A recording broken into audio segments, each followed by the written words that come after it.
Good morning. Good morning, Hyderabad. Ladies and gentlemen, chartered accountants, pleasure to be here. I haven't seen so many chartered accountants in a technology conference. Excuse me. Cool. I haven't seen so many chartered accountants in technology conference. It looks like, this is more of an engineering conference. But ladies and gentlemen, I must want to congratulate you all. I think you have sent a wonderful council member from Hyderabad, Dayaniwas Sharma. I think cheers to all of you. It's an absolutely great central council member. The new team is a fantastic team with all the young central council members coming in. Would you? Yeah, sure. I'm happy to wait. I'm just anxious because I'm speaking before the finance minister is likely to speak, so.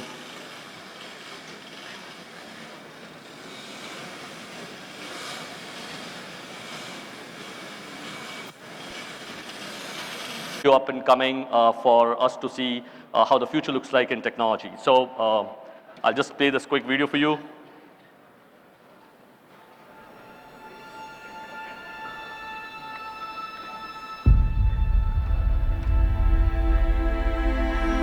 I think the drones are already delivering. It's nothing new to talk about.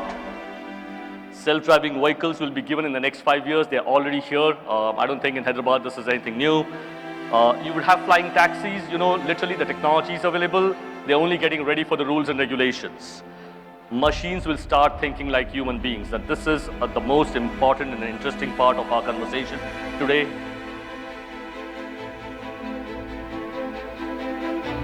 Hyperloop will take you from a city A to city B in just about 2 hours. I'm sure you're all aware about this concept. Nothing for me to explain this. Spaceships are designed to take people to Mars.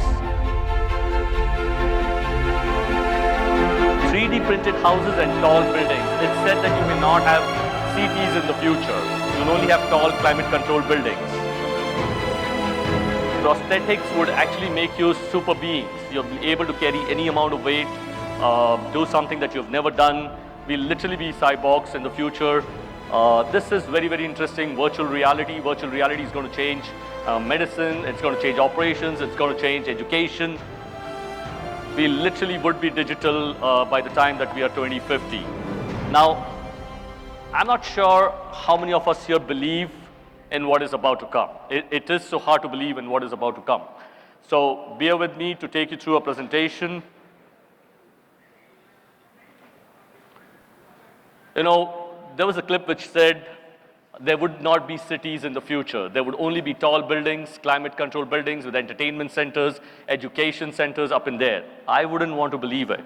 But recently I was at a place called Project Eden, which is just about 2 hours drive from City of London. If you've been to Project Eden, I'm sure you would appreciate what I'm talking about, but if you have not been to, I encourage you that if you go to London, it's just 2 hours drive from the London city, please do go to this place. If you go to this place, you'll see 4 large domes, really life-size domes, and they're all climate controlled domes. When you get into these domes, you really start believing that there is a possibility that we would in the future probably stay in climate control. These have got all the 4 climates of the world, Mediterranean climate and all of that. Literally, you can walk into it, you see plants in there. This is a real picture because you have my wife on the left-hand side. I keep telling her that I'll always show a picture. You have waterfalls in these domes. Climate controlled domes, waterfalls. Can you reimagine life in the future? Literally. Now, when I'm walking to this place called Project Eden, on the way, we visit a restaurant, we're hungry, and this restaurant is nothing but a McDonald's restaurant. I would just want to encourage you to reimagine service. The first time that you walk into a restaurant, where do you really go? You go to the counters, right? You want to place your orders. Of course, there are no counters here, there are only machines. As Indians, we are so used to it now. You go to a machine, you order on the machine. We did the same thing, you order on the machine, you pay through a contactless card machines. After you've paid, you still want to eat the burger. You still want to go and collect the burger from somewhere. Can you imagine there is nobody at the delivery counter?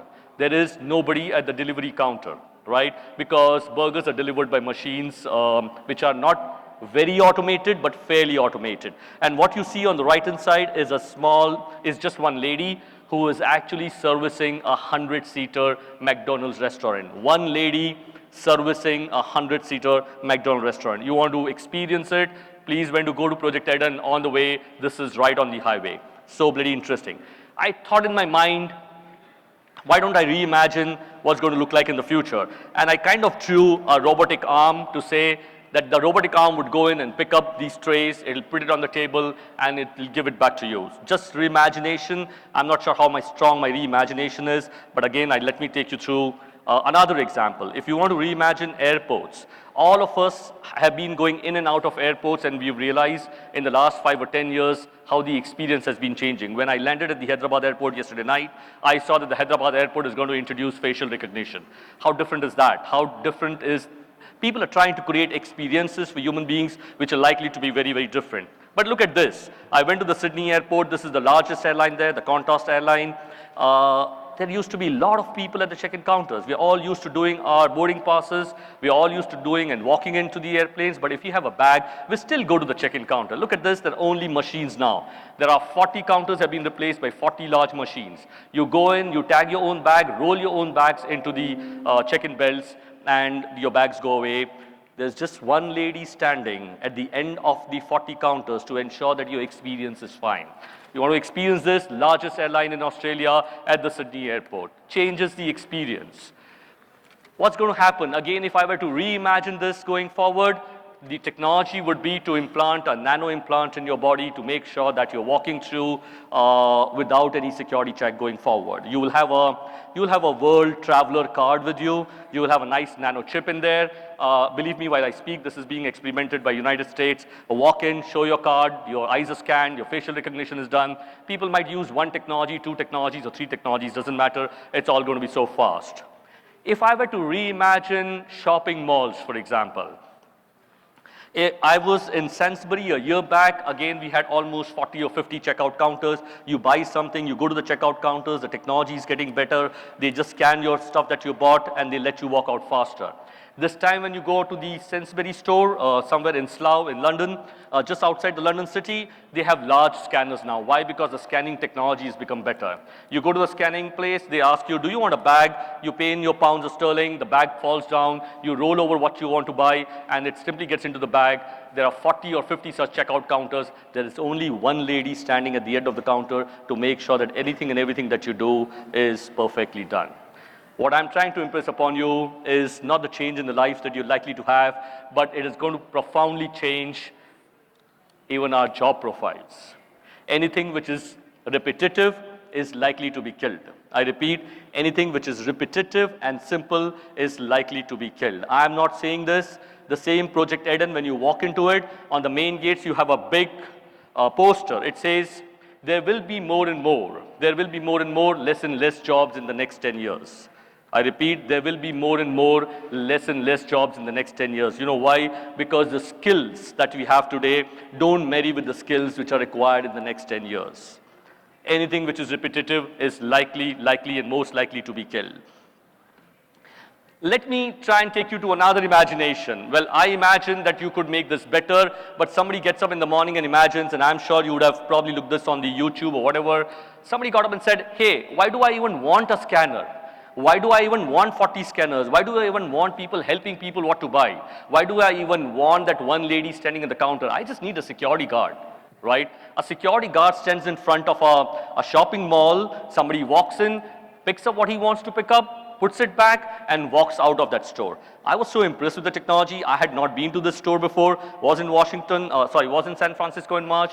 I went in, I tried to experience it. It's an amazing store. I'm sure all of you would have looked up here, but let me just try a small video. Excuse me. We started to wonder. Excuse me. Hello? Can I have the voice, please? 4 years ago, we started to wonder. What would shopping look like if you could walk into a store, grab what you want, and just go? What if we could weave the most advanced machine learning, computer vision, and AI into the very fabric of a store so you never have to wait in line? No lines, no checkouts, no registers. Welcome to Amazon Go. use the Amazon Go app to enter. Then put away your phone and start shopping. It's really that simple. Take whatever you like. Anything you pick up is automatically added to your virtual cart. If you change your mind about that cupcake, just put it back. Our technology will update your virtual cart automatically. So, how does it work? We used computer vision, deep learning algorithms, and sensor fusion, much like you'd find in self-driving. Is that not interesting? Computer vision, deep learning, artificial intelligence, machine learning, all of that is put into one. The cameras can actually recognize what you picked up. The sensors can actually recognize what you picked up. The sensors know what you picked back or you put back because the cameras are watching you. It's got analytics built in. It's got big data built in. It's got every piece of technology. You need to only experience this. Literally, you pick it up, put it back, walk out, your bill comes on a WhatsApp. Now, how different people are thinking in terms of changing your experience, and all of that comes to the point that everybody is thinking through, how do I make the process better? I repeat, anybody and everybody who's trying to innovate, innovation is not technology. Innovation is, can I make the process simple? Can I make your life simple? Can I impact your life to an extent that you are simply able to walk in and walk out? All of this is leading us to only one point, that can we make your lives better, simple, and process simply closer to you. If you look at the nano implants here, this is actually even taking it to the next level. It says, this is done by Motorola, patented. You actually put in this nano implant in here. Even before speaking, it understands what you want to speak. It can understand without you actually speaking, because it is going through your unvocalized words in your throat. Very interesting. I was in a cybersecurity conference in Vilnius, and one lady came up and said, we talk about systems audit, we talk about security. That lady came up and said, look, sir, I'm trying to do a PhD in nano implants. Can you tell me the impact of cybersecurity on nano implants that we're likely to have? Look at the thought process of the people. They're way ahead, 20 years, 30 years, 40 years. They're trying to think, if there are radio waves coming out of it, can somebody control your body? Can somebody control your lives? Taking you forward from here, let me now talk to you about businesses. So I spoke to you about, for the last 5 or 6 minutes, on how technology is going to impact your lives. Technology is going to impact your life. Technology is also going to impact your businesses. The first example that I would want to take to you about is banking.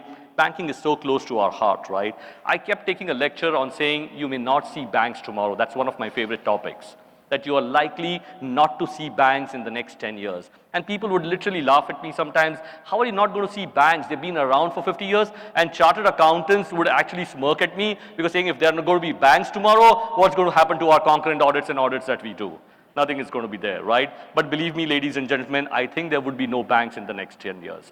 So the first thought came to me, why? You have the point of sale business today. You had to have the branch banking before. Now then you had the internet banking, and then suddenly you had the digital banking. Amazing experience. Again, if you travel anywhere internationally, one pilot project was being done in London. I walked into a bank, which is a digital bank, touched a huge screen, which is literally a wall. It says, "Good morning, Mr. Bhandari, how can I help you?"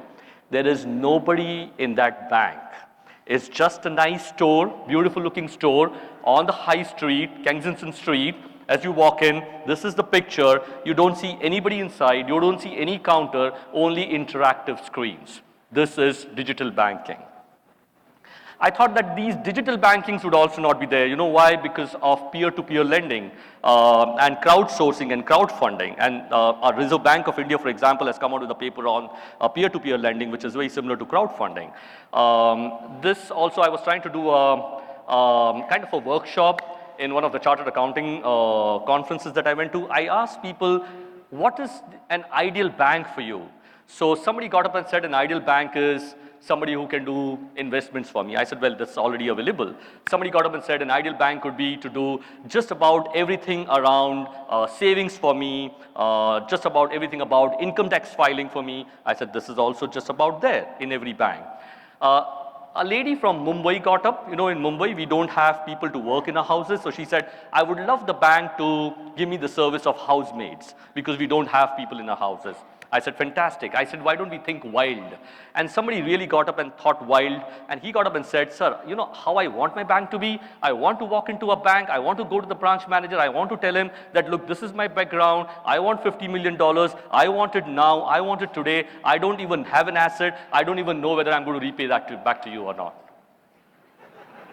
How cool is that, right? That's imagination. That's wild imagination. That's how you would actually want your bank to be. If you're investing in a bank, you would probably want the highest possible return. If you're taking a loan from the bank, you want to walk into a bank, you want the loan now, right? If you look at the crowdfunding platforms, if you give them your background, if you go on those platforms, ask for a $50 million, if they like your project, those $50 million are coming to you in like 5 minutes. You know how simple is that? I come here and walk on the stage and say, look, ladies and gentlemen, I'm a Central Council member, I'm a chartered accountant, I was a chairman of the Western region, I'm starting this project, would you want to give me some money, thinking that it might not come back to you? And I asked this question several times. In one of the conferences, several people got up and said, okay, I don't mind giving you 10 rupees because you're a Central Council member. It doesn't matter if it doesn't come back to me.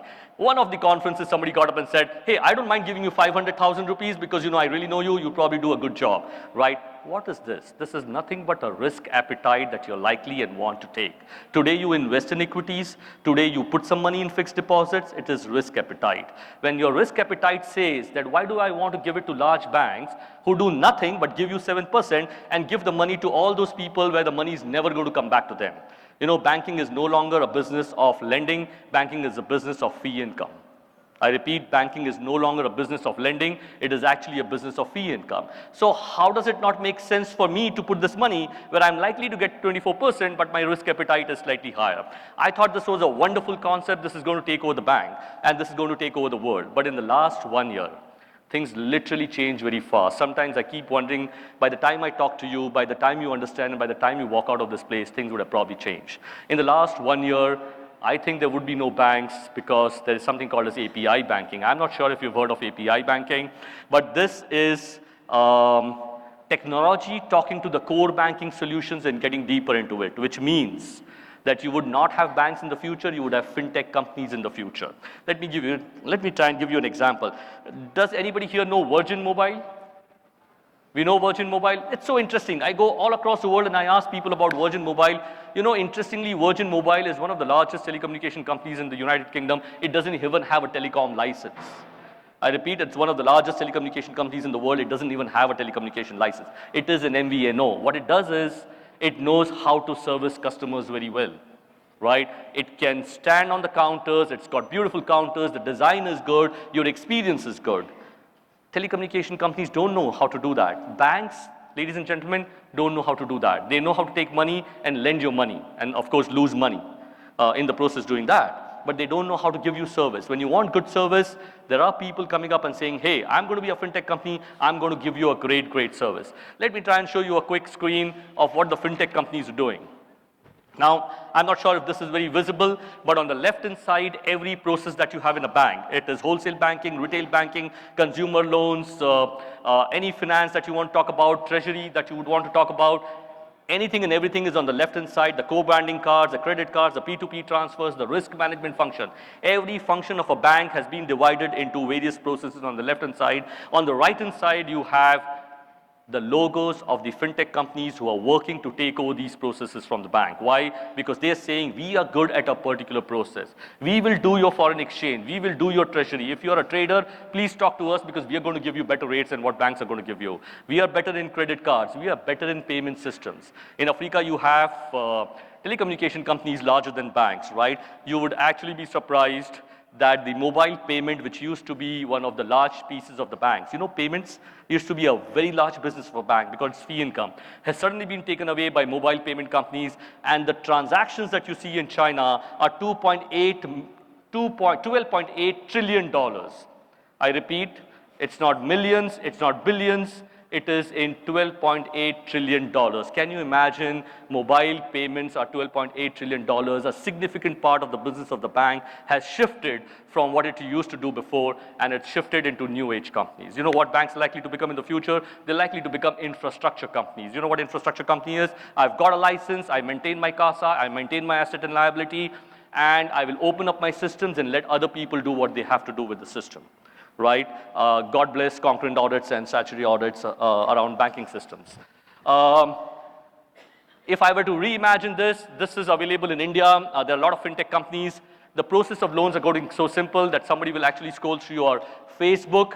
And if you want ₹1,00,000 as a loan, no need to go to a branch manager. You know, earlier you used to go to a branch manager, you used to look at your face, he'll look at your income tax return that you file. People will try and profile you. There's a different way to profile. Somebody will look at your Facebook profile, somebody will look at your LinkedIn profile. They know your history, geography. They actually know what you did yesterday. They actually know what you eat. They actually know whether you're married once or twice. They actually know whether you have girlfriends or boyfriends. They actually know whether you smoke or you drink. And in a second, they want to think about, can I give this money to this gentleman because his profile is good or bad, and rank your profile. That's artificial and machine intelligence talking to you. If you would want to understand open banking, if you want to understand API banking, please do a Google on Open Bank project. It's an interesting piece. The code is available for fintech companies to be able to talk to it, and this would probably become, again, one of the mainstays. There are a lot of people contributing to this project. It's a very, very interesting project. I'm not sure the faces that I see that look up to me saying, hey, what is this guy talking about? We are chartered accountants. How does this matter to us? Ladies and gentlemen, this only matters us. It doesn't matter an engineer. It matters us because we understand processes. It matters us because we understand business. It matters us because we understand what finance is. And it matters us because we understand what lending is, and we understand what housing loan is and consumer finance is. I'll not get into the fluid AI. Interestingly, there's one other company which is working in India. A lot of interesting companies are coming out from India. You know how I'm looking at a bank in the future? It's something like this. It would be a nice canvas.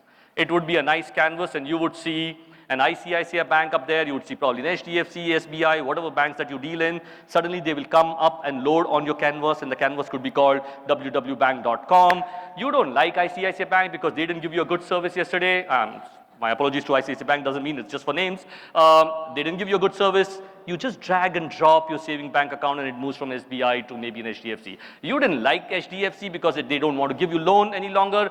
Pull out your housing loan from there, pull out your wholesale lending from there, pull it up, put it into SBI.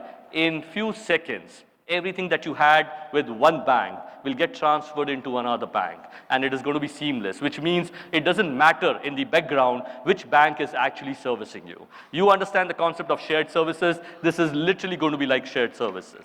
Let me try and take you to the next example, agriculture. This is such an interesting example. Excuse me, can I have the, hello? Can I have the video voice, please? This is so interesting. I just stumbled upon it because I keep doing a little bit of research. This is fantastic. Agriculture is literally changing because of technology. Have a look at this. We lose 1.5 acres of forest every second. There goes another one. There goes another one. It's 15 billion trees a year. This drone gives us a way to fight back. This was invented by a company called Biocarbon Engineering. They're in Australia. It is a tree planting drone. It fires a tree bullet into the ground, right? Biodegradable bullet container, soil, nutrient-rich solution, little plant, driven by AI, so it gets fired precisely at the depth it needs to go to, in the exact position it should grow in. This drone can plant 100,000 trees a day. They're building an army of 10,000 of them. They can plant 8 billion trees a year. Technology is finally getting to the point where it's making a serious, serious difference in this fight. Is that not so interesting? And if I were to take your minute again and say, can we reimagine power? And everybody here knows that power will tomorrow be produced by all of us, literally. If you travel again across the world, you will see all of these houses coming up with beautiful solar panels. If Elon Musk has a way, he'll have colored solar panels and so on and so forth, and it'll look really nice. How does it matter to us? How does it really matter to us whether we're going to do solar power collection? Power, incidentally, will now start being produced by people who are consuming power. How does that change anything in a power company? Anything and everything that I said in a banking is likely to change in technology or process. Everything is likely to change in a power company. For starters, you would have net meters. The metering technology is going to change. Second, do you understand CRM solutions, Hyderabad? CRM solutions are solutions which take care of customers, right? Suddenly what is happening? They are no longer customers. The customers are now become producers. right? It's okay to tell a customer that, look, the service is not going to be available for the next 1 hour. We are sorry, we are trying to upgrade. It's not okay to tell a producer, ladies and gentlemen, we are sorry, you'll not be able to produce, I'll not be able to consume because my CRM systems are down or it's getting upgraded. Why? Because now you're losing money. It's okay to take a service half an hour late. It's not okay to lose money, right? Suddenly you'll have millions of people producing. How does it change your accounting solutions? Is your SAP and Oracle geared up to do vendor management for millions and millions of customers? 100 million, 200 million, 700 million customers? Definitely not. You don't do your invoicing for Oracles and SAP Finance even today because they can't handle millions and millions of even customers today. Can you imagine now you have millions and millions of vendors also coming in? So every piece of technology in a power company will go through, besides the fact that the power is going to be produced by yourself. Similarly, if I were to take examples, I love these examples of a telecommunication company again. You know, I always thought that telecommunication was a business of voice. You make a phone call and you make money. I'm not sure if there's anybody from telecommunication, but they used to have 500 people, 1,000 people in revenue assurance departments. How many 500 to 1,000 people in revenue assurance departments? You know what they used to do? They used to reconcile every call data record that you generated because they wanted to make sure that the company does not lose any piece of money. Every call meant money to them. Suddenly it became a business of value-added services. It was no longer a business of voice, it was value-added services. Then you had Dhirubhai Ambani come up on the stage. He said, ladies and gentlemen, let me do one announcement. Voice is a democratic right. I want to give it to you free.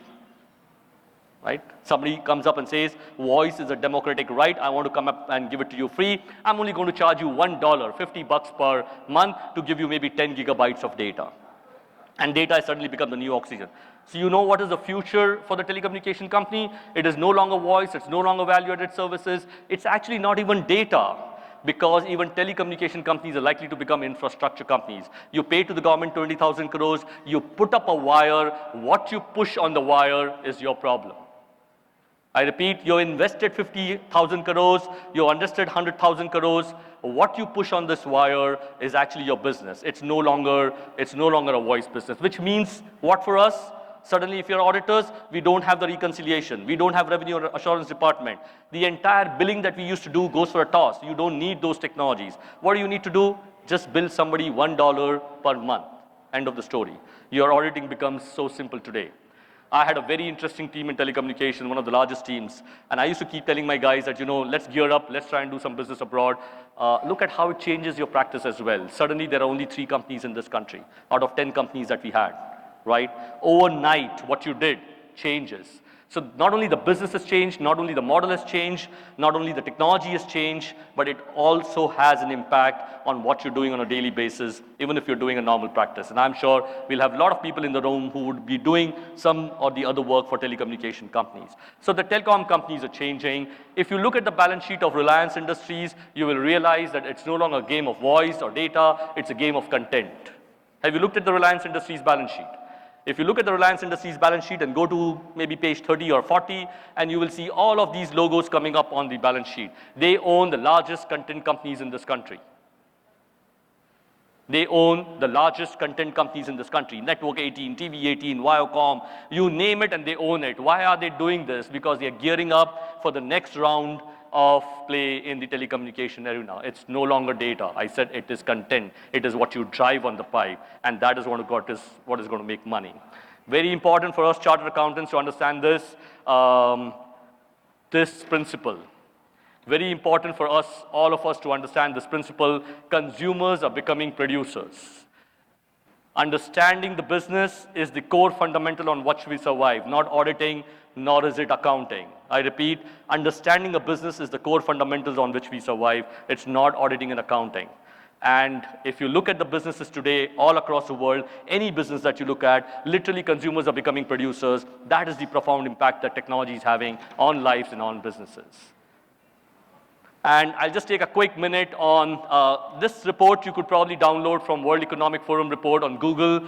If you go to this page, which talks about digital transformation for various industries, you will have media, health, logistics, automotive, electricity, consumer, and you would have a lot of things parked in blues and grays and light grays. I'll talk to you about one such business. to try and tell you what is again changing in one of the business lines. And I'm very encouraged to talk to you about the usage-based insurance, which is in the automobile business. Have you heard about the usage-based insurance? Today, when you buy a car, and I'm sure Hyderabad is very rich, so you all buy very nice and interesting cars, and you'll end up paying 2 lakh rupees or 3 lakh rupees, or whatever amount that you buy a car for insurance right up front, right? People are saying, hey, I don't want you to do that. I don't want your money today. Let me try and reinvent this. I will only charge you money when you drive your car.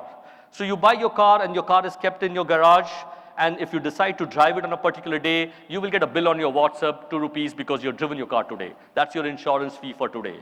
If you're in Mumbai city where you have a lot of potholes and you're driving to a pin code which is going to be more accident prone, say, sorry, 4 rupees for today because you're driving on a pin code which is more accident prone. If your driver is driving it and he does not have the experience or he does not have a good history or he drinks a lot, he'll say, sorry, my friend, you will be charged 10 rupees today. Right? This is the level of detailing, and this is the level where the artificial intelligence and machine learning is likely to take us. I'm talking about it. It is already being tested in a couple of countries. How does it matter for us chartered accountants?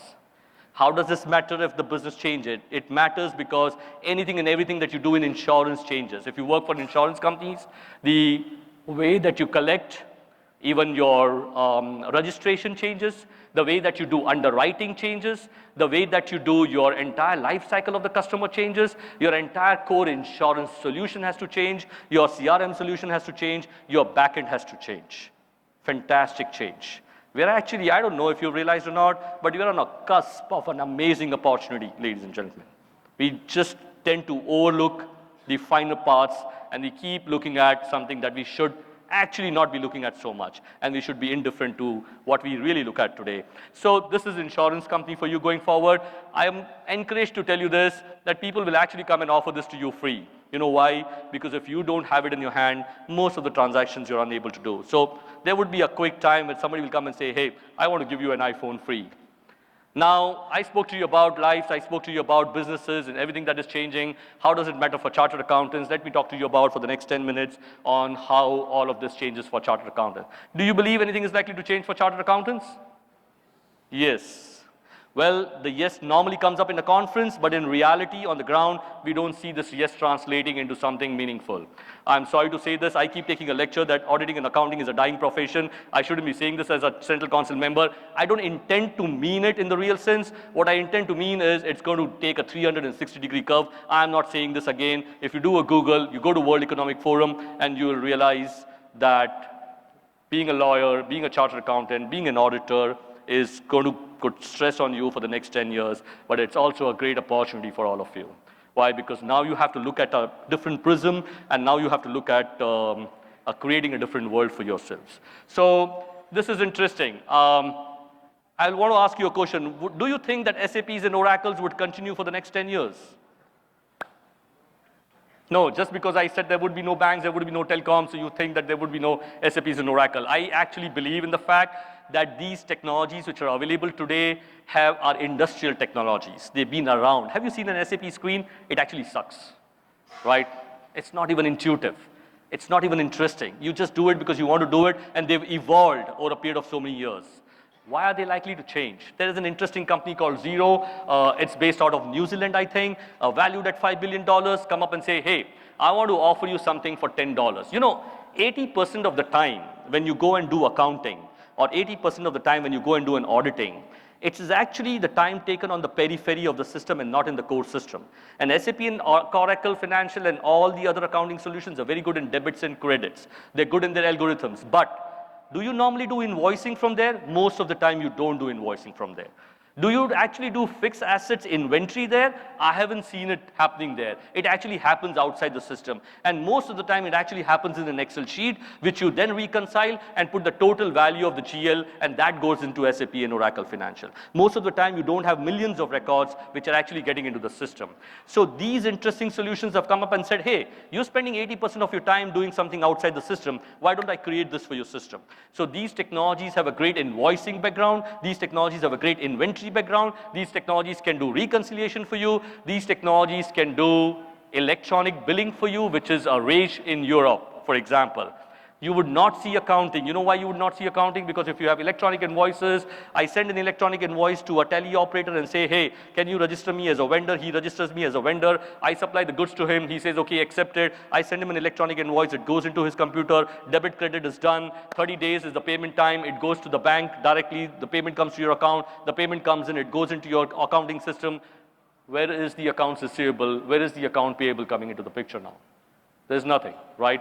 Simple, electronic invoices, not even a great technology. Very, very simple technology, right? All of these technologies are just waiting to get into the picture and take over what we've been doing. These are new breed solutions. Now, what is the interesting part about this solution? Like I said, it does bank reconciliation, it does expenses. You know, we have this huge problem in our office trying to do expense reimbursement, for example. And every company that you would probably go and do an audit, you'll find that to be a problem. These solutions come with their own apps. Click a photograph of the bill, it converts the dollars, INR into INR. It knows what you're eating, what you're not eating. It knows what you're allowed and not allowed. It says, hey, do you want me to send it to your manager for an approval? It automatically goes to the manager for an approval. It says, hey, do you want me to send it to your accountant so that the entries could be made? You say yes. It goes to an accountant on a weekly basis. It finally says, do you want me to do this entry into your accounting solution? And if you say yes, your expense actually gets into an accounting solution. How cool is that? Right? So, I don't know how to put this across, but I think this is what is going to take over accounting. And interestingly, can you just imagine that this technology is now put into cloud? And how can it be intuitive now? So if I put it up in the cloud and it says, okay, you are a power company, you are a trader. So I have 10 traders on the cloud using my accounting platform. I have then 15, I have then 20, then I have 50. After the 50th person enrolls on the cloud platform, next time when you are a trader and you're registering new, it'll come and ask you, good morning, do you want me to set up your chart of accounts? Because there are only two ways to set up a chart of accounts for a trading company, right? You'll say, okay, you say yes, and the chart of accounts are done. You're trying to do an OPEX or a CAPEX entry. It'll say, good morning, you're trying to do an OPEX entry. Would you want me to help you to do this entry? Because there is only one way to do this entry, right? Because I know now that the trading companies operate in this way. So can you imagine the power of these accounting solutions if they get onto the cloud? This canvas is going to look different, and it's going to have a horrible time for the SAPs and Oracle financials of the world, unless, of course, they scale up and they do what they have to do. And of course, there are several companies like this. There is a company called Receipt Bank in London, which does something similar. We didn't get into it. I keep talking about this at several conferences, and one of the conferences, a wonderful example, I was speaking about all of this, and a young chartered accountant came up. You know, chartered accountants normally ask us, as Central Council members, yeah, you become a Central Council member, can you get me a concurrent audit? You become a Central Council member, can you get us any audit, for example? I don't know how Central Council members are able to do that. I'm not able to do that for myself. But having said that, I always encourage chartered accountants to be innovative. And this young chartered accountant comes up to me and says, say, sir, you know, you're talking about this wonderful things in conference. I've done something really innovative. I said, wow, what have you done? He said, I have started something which is checks the balances and confirms balances of vendors. I said, wow, that sounds good. I said, what is this? He said, nahi sir, hum wo audit mein balance check karte hain na. I don't know. Do you check balances in your audit? Do you talk to vendors and get balance confirmations? I've lost it, you know. Several years back we used to do it, and unfortunately there was a huge case in Hyderabad itself where we never did vendor confirmation. I said, fantastic, a great way to do that. So I said, how do you do that? I send reminders, I set up a vendor, I get the confirmation. I said, great. I started to walk. It didn't catch my attention. After 2 minutes, he came and said that I've got 4 large companies enrolled on my platform, sir. Like ICAI Bank, and he said one other large company and one large manufacturing company. I said, fantastic. It caught my attention. I said, what do you do? So he said, I onboard all the vendors of the bank. I try and send them reminders. I make phone calls, make sure that the vendor confirmation and balance confirmation comes at the end of the day or end of the month or at the end of the quarter or end of the 6 months. I said, fantastic. How much do you charge for that? He says, I charge 10 rupees for balance confirmation. I said, how does it create a business model? I said, he is not the only guy who can be smart, right? I went back to my office, I did a Google, and there's a company called confirmations.com in the United States valued at again $3 or $4 billion. It only does vendor confirmation. It picked up one thing that you do in your auditing, which we actually don't even do. It picked up one thing that we don't even do in our auditing and created a business around it, which is worth billions of dollars, and it serves across the globe. It does confirmation. Now, because it does confirmation, can you imagine the power of this? when I onboard 4 vendors, then I onboard 10 vendors. If I onboard just 30 or 40 large vendors in this country, it accounts for everything. It's an 80-20 rule. 80-20 rule. 20% of the vendors account for 80% of the work that is happening. So if I onboard 4 large security companies in the country, that's done.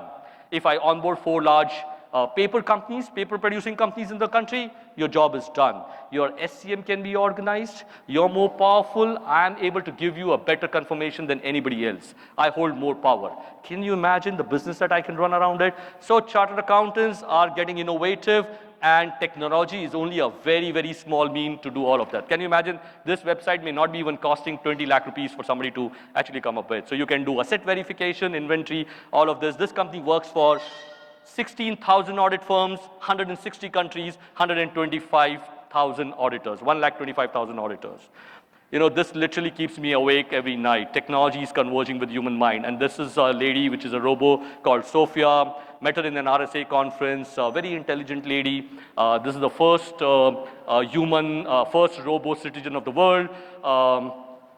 People were asking very interesting questions in the conference, right? Any question that you ask her, she had an amazingly ready answer. Any question that you ask her, right? And then one Chinese guy gets up. Chinese are really smart nowadays. One Chinese guy gets up and says, "Hey, Sophia, can I ask you a question?" She says, "Yes, please go ahead and shoot." He said, "If I give you $5 and you have a child who's hungry, and you have a senior who does not have a leg and he's also hungry, whom would you give it to?" And this lady goes for a toss. And she looks up, she looks left, she looks right, she twitches her eyebrows, and she says, "Sorry, I can't answer your question." And all of us feel so good that now the robot is not able to answer the question. She says, "I can't answer your question because I don't still have the human intelligence. Emotional intelligence, not the human intelligence, I'm sorry. I don't have the emotional intelligence, but believe me, I'm learning and I'm learning fast. And next time I'll probably be able to give you a better answer." Why? Because the only thing that she has to probably do is go and do Google. There would be these questions asked several million times. Answers would be given. She'll be able to profile it and say, "Okay, most of the world thinks it's actually good to give it to a small boy. I would rather give an answer, I would like to give it to a small child," right? So this is where the technology is coming to. Interesting again, I'll not get into the video. You have in the bottom machine learning technologies and artificial intelligence, which is helping you to do all of this. My topic today was also artificial intelligence. I tweaked the topic because I wanted to set the stage right for all of you. I'm sure you're going to have interesting sessions going forward. So I spoke to you about life. I spoke to you a little bit about business, spoke to you a little bit about what chartered accountants and how we're going to change ourselves. This is machine learning. Machine learning is supervised and unsupervised data. Would not get into it. I'm sure there'll be somebody looking at it. But on top of the deep learning and machine learning, you have artificial intelligence. And artificial intelligence is literally done by several companies. And if you look at all of this, it is in every aspect of life or every business that we do, interestingly. I will give you an example of artificial intelligence and machine learning. I'm not trying to run through this, but the predictive technologies that we talk about, are they really new? The predictive technologies, are they really new? They're not really new. They've been here for ages. We have been doing forecasting for elections, for weather forecasting and all of that. So the prediction is not really a new technology. It's just that data is getting better and you have millions of data points. I'll just take 2 slides on cybersecurity and then hit on again to artificial intelligence and machine learning. I have 3 or 4 minutes left. A lot of time people also ask me a question, if all of this is happening, you know, what's going to happen to technology, audit, cybersecurity? How's that going to change? It's going to completely change. You know, you're trying to do your DSARs and CSARs, you're trying to do systems and technology audit. I would encourage you, if you're really, really serious, you need to now get a little deeper into what you would want to do. You know why? Because something that we held very close to our heart. Can you imagine the invoice that you generate in your office? Do you show it to everybody in your office? The invoice that you generate in your office, what service you give for what price and what value to somebody, do you really show it to anybody? No company shows it to anybody, that you hold it very close to your heart. The core banking solution, where they ever opened up to talk to a fintech company? Never. You would always go to a bank and say, "Hey, core banking solution is open. Close your bloody core banking solution down." Nobody should be able to talk to it. Only people who are authorized should be able to talk to it. You know, but what is happening today? You have Mr. Modi ji come in and he says, "Oh, I want to start with the GST. So you know what I'm expecting? I'm expecting millions of invoices to be uploaded on GST and network." Literally, ladies and gentlemen, all that you wanted to preserve today, right, is available on a GST and network. Why? Because you want to to be able to upload it because the government decides that it wants to charge you tax. We had the secretary in the morning here, and the IS officer, and he spoke about artificial intelligence and what they're learning and doing. I'm really worried for our tax practice because Modi ji tomorrow would come and say, hey, look, I have every invoice in the country, right? I have the buyers and I have the sellers. Should I start declaring the profit and loss? And maybe you'll probably go on to hear this today. Is that so difficult? The question is that so difficult? It is actually not difficult. They know exactly whom you're selling to. They know exactly who's buying from you. They know that the price that you're selling for. They know the overheads of the company. They can actually declare your profits. And believe me, maybe not tomorrow, maybe not in the next 5 years because they would want to stick to their positions, maybe in the next 10 years or maybe in the next 15 years, maybe the tax that you're trying to do is going to be so simplified that the returns are going to come from the government and the only thing is the money is what you're going to say is yes, right? So coming to security, I think predictive technologies are going to be the mainstay going forward for cybersecurity because when there are millions of data points, now you need to be able to react back to a data point very, very quickly.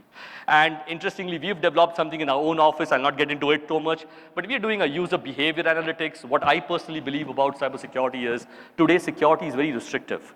If you're getting into a large company, and especially if you're working for large companies, you get into a company, you have a laptop, but your USB port is closed. Why? Security.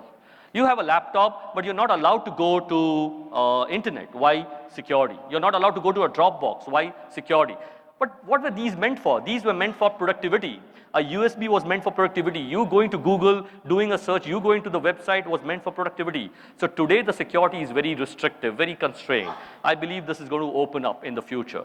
How the security solutions and tools and how security is going to emerge in the future is do what you want to do, ladies and gentlemen. But we are watching you, we are profiling you, and we are analyzing your profile. And once I understand what time you come in the office, once I understand how hard you hit on your desktop, I can actually even tell you that you're not in the mood today because you fought with your wife or husbands today in the morning. Why? Because you've really come and pressed your buttons a little harder than what you do usually, right?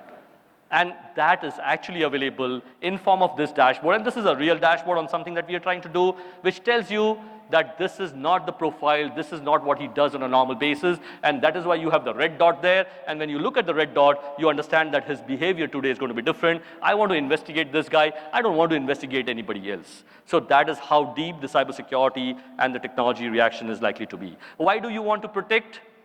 You want to predict because you want to respond. Ladies and gentlemen, I would like to tell you the data today is literally everywhere.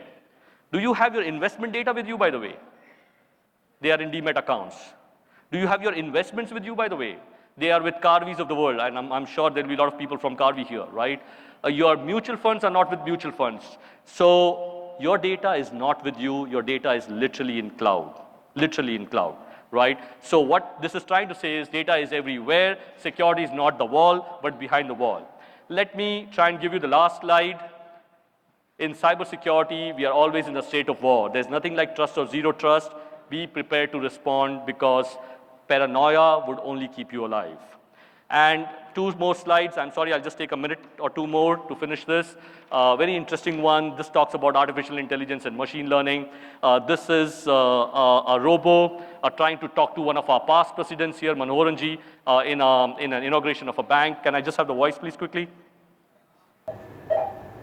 MD and CEO of Canara Bank? Our MD and CEO is Sri Rakesh Sharma. Chairman of Canara Bank? Our chairman is Sri T.A. Manoharan.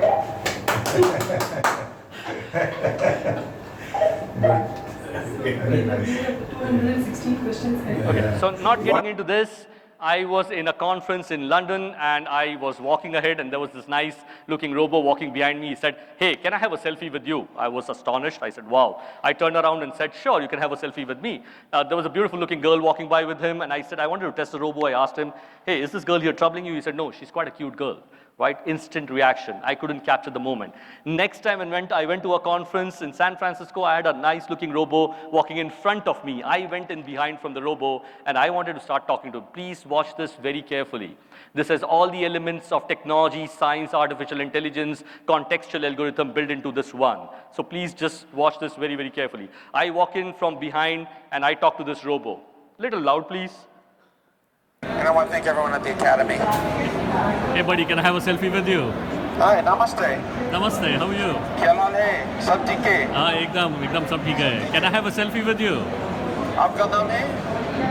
Can I have? मेरा नाम? मेरा नाम अनिल है. Wow. आपका नाम क्या है? मेरा नाम Robert V. रॉबर्ट वी है.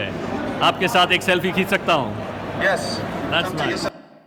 I don't know if you noticed. I went in from behind and I said, hey buddy, can I have a selfie with you? This robot turned and in a nanosecond said namaste. I don't know if you noticed or not. It was even less than a second. It turned and it said namaste, which means in that nanosecond, it would have scanned my badge, it would have known which country I come from, but the first algorithm which kicks on is the natural language processing algorithm. It understands the English that I'm speaking, it understands my accent, that I'm not from United States, I'm from India, for example. It understands, hey buddy actually means a friend. It's not in a dictionary.